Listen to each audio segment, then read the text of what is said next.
This is actually probably the coolest one that I think. It's a Courier Mobil Oil delivery truck, something. I'm currently still in Illinois doing another adventure. I'm at this old barn. Got a little bit of new work up in the front, but I'll show you the first car in this grouping. Gotta be careful walking through the old stall. But, oh, there we go.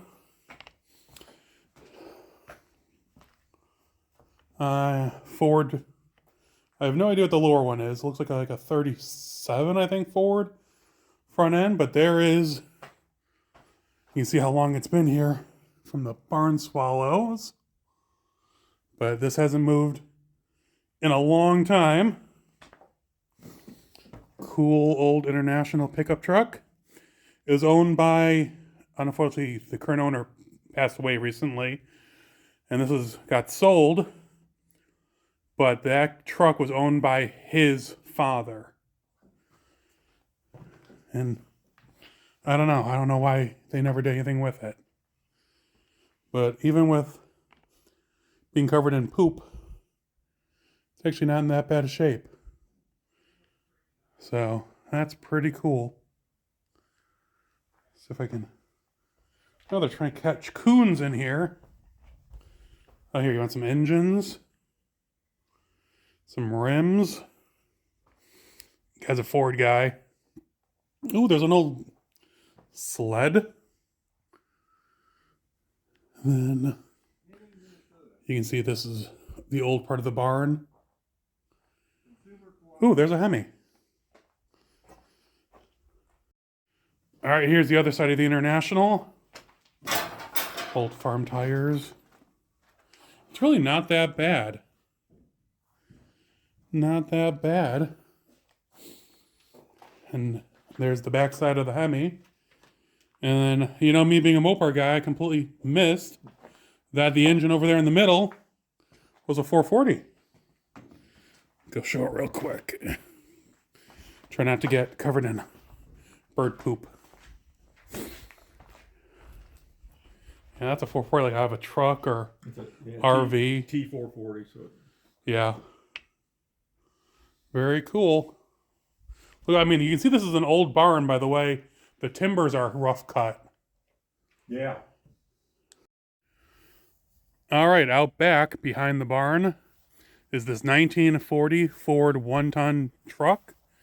Has a flathead V8 in it. Still has the cool V8 hubcaps on it.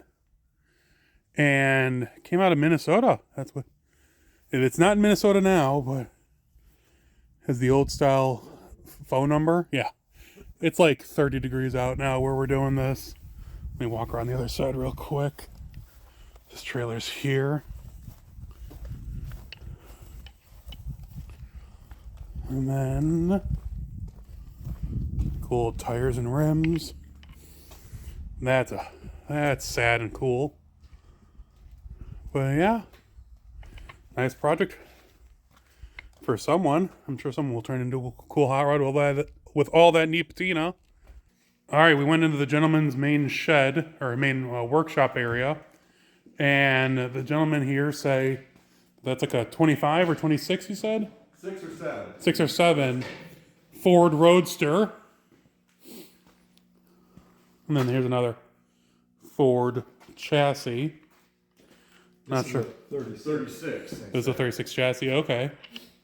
But you know, everyone wants the Roadsters.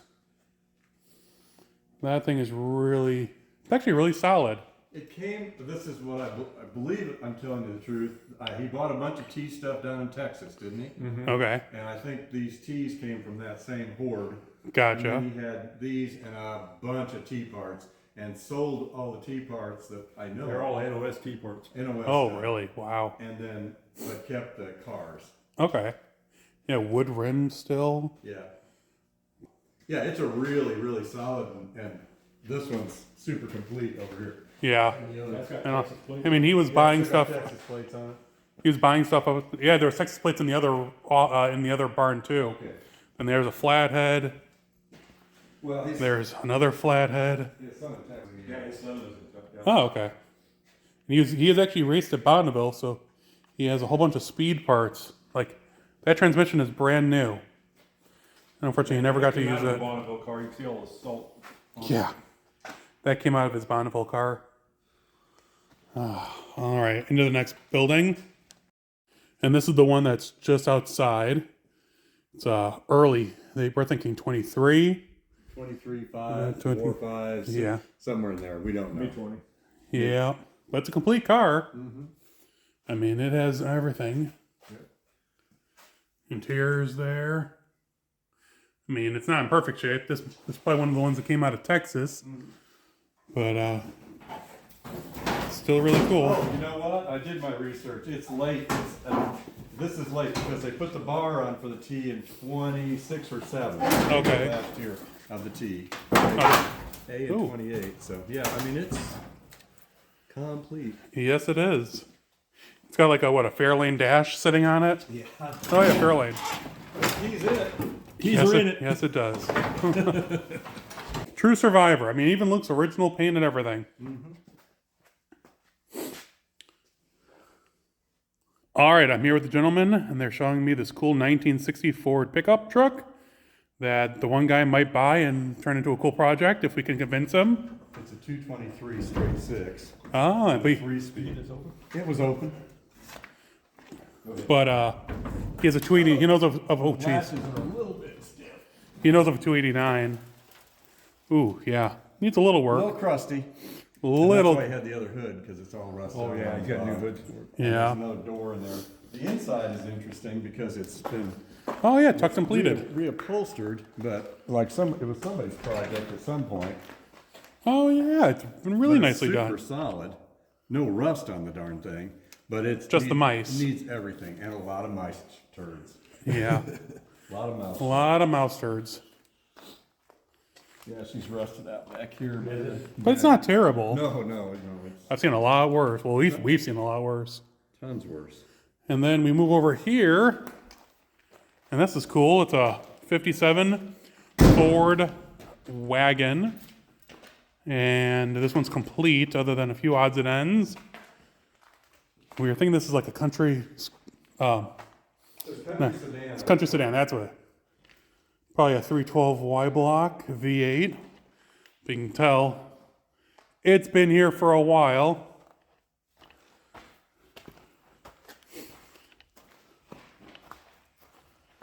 But he have 4 in this barn, which I'll show here in a second. I mean, this is neat. And then there's another the tailgate for this is there. I'm not going to open the door, but lifeguard design, whatever that is. And then walk over here, and this is actually probably the coolest one that I think.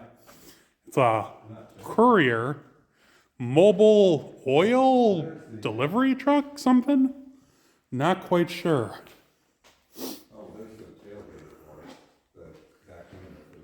Yeah, it's up on the roof.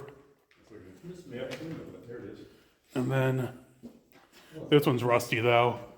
We think that over there on the other side is a 4-door. But yeah, you can see it's all rotted out, unfortunately.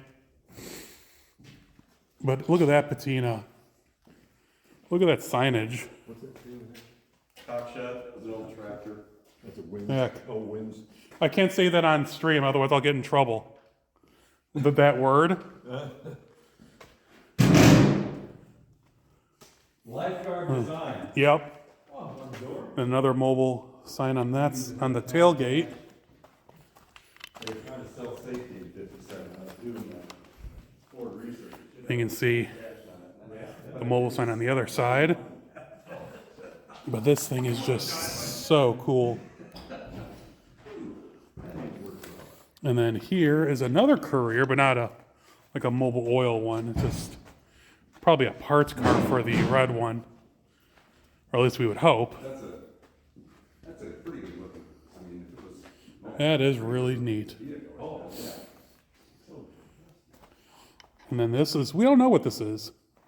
This frame, and someone was doing work on it at one point. X-frame.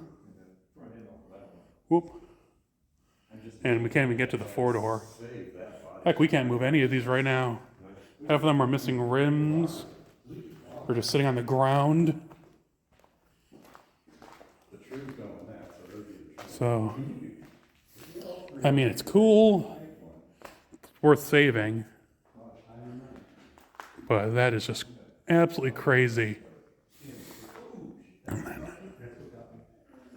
Ford. It's cool going through this old Quonset Hut, looking at all the neat old tools and pieces, the old porcelain light. I mean, who knows how long this has been here for. And then onward to the next building. I didn't actually record at the other building because it was all nice stuff. This was the previous owner's main workshop area, these two buildings. This is where he built his projects or maintained the cars that he drove all the time. And in a lot of the situations, you've seen the cars in this video. You think that the guy was a hoarder. No, this guy built cars. He built dragsters. He did power tour. He did multiple Route 66 trips. This guy lived it up. He went everywhere with his hot rods and did anything and everything. It's just, unfortunately, he got sick, and with what he had, he knew he had time to prepare.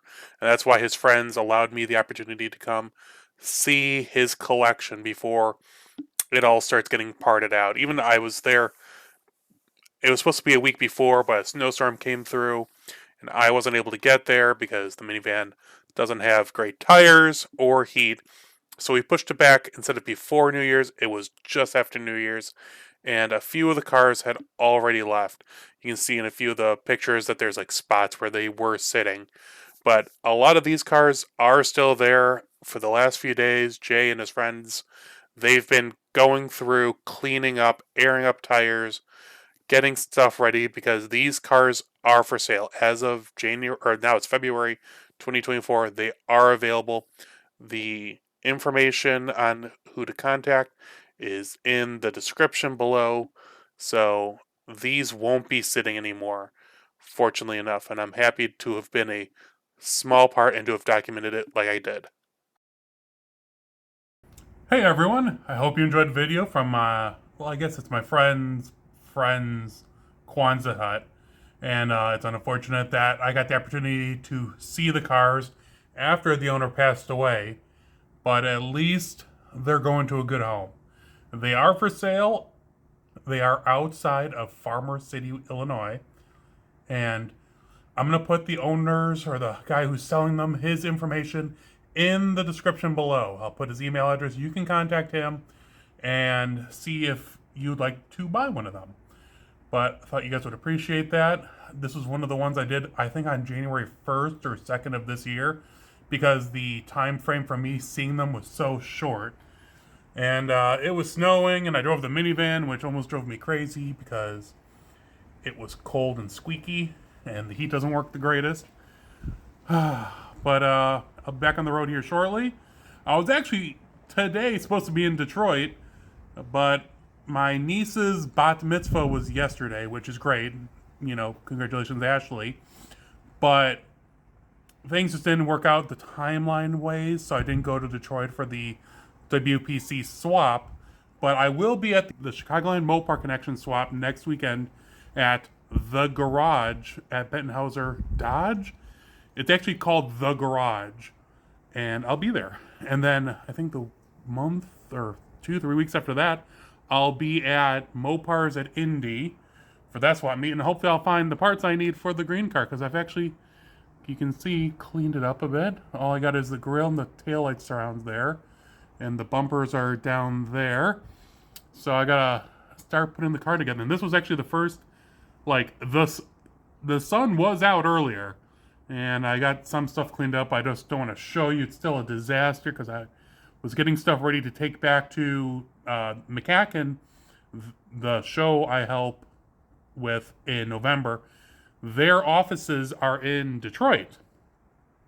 And things, the way they happened, I got a fair share of stuff that was supposed to go back to Detroit in my minivan. So I need to take it back to Detroit. So I will hopefully do that here shortly. That way it's out of my way, because I really would like to get my workbench area more complete. I want to put up more shelving. I want to put up my workbench top is going bad. The bottom has rotted out already. A transmission fell through. It's a whole thing. I'll see if I find a picture of it when it used to look better. But my plan is this year to, of course, get the green car on the road and to clean up this side and then sort that side better. Because there's a whole bunch of open spaces back there I could store stuff, but getting to it is a pain. But, alright, I'm not quite sure which video will be next. I might do the Pontiac ones, so I'm the same adventure, but we will see. If you guys have any comments or questions, just let me know in the comments below or any of my social media, because I am OCD and check it out. I'll talk to you all soon. Stay safe.